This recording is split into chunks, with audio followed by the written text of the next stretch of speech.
Varicose veins వ్యాధికి కేవలం 30 నిమిషాల్లో చికిత్స. కాల్ చేయండి 9989527715.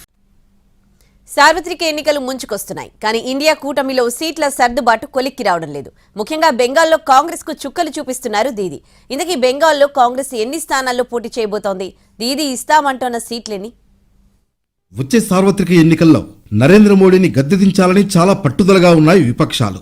బీజేపీతో పాటు ఎన్డీఏ భాగస్వామ్య పక్షాలను ఓడించేందుకు ఇండియా కూటమి ఏర్పాటైంది. ఇంతవరకు బాగానే ఉన్న సీట్ల సర్దుబాటే కొలిక్కి రావడం లేదు. కూటమికి నేతృత్వం వహిస్తున్న కాంగ్రెస్ పలుచోట్ల ఇబ్బందికర పరిస్థితులను ఎదుర్కొంటోంది.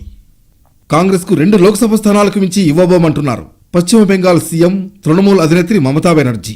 అసెంబ్లీ ఎన్నికల ఫలితాల ఆధారంగానే లోక్సభ సీట్లను పంచుకోవాలన్నది మమత మాట. పశ్చిమ బెంగాల్లో మొత్తం 42 ఎంపీ స్థానాలున్నాయి. అయితే 2 స్థానాల్లోనే కాంగ్రెస్ అభ్యర్థులు గెలిచే అవకాశం ఉందన్నది తృణమూల్ వర్గాల అంచనా.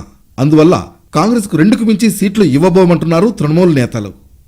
గత నెల ఢిల్లీలో జరిగిన ఇండియా కూటమి సమావేశంలో పలు కీలక నిర్ణయాలు తీసుకున్నారు. లోక్సభ ఎన్నికలకు సంబంధించి డిసెంబర్ 31 నాటికే సీట్ల సర్దుబాటు ప్రక్రియను పూర్తి చేయాలన్నది అందులో ఒకటి. కానీ డెడ్ లైన్ దాటినా ఇంతవరకు సీట్ల పంపకాలు కొలిక్కి రాలేదు.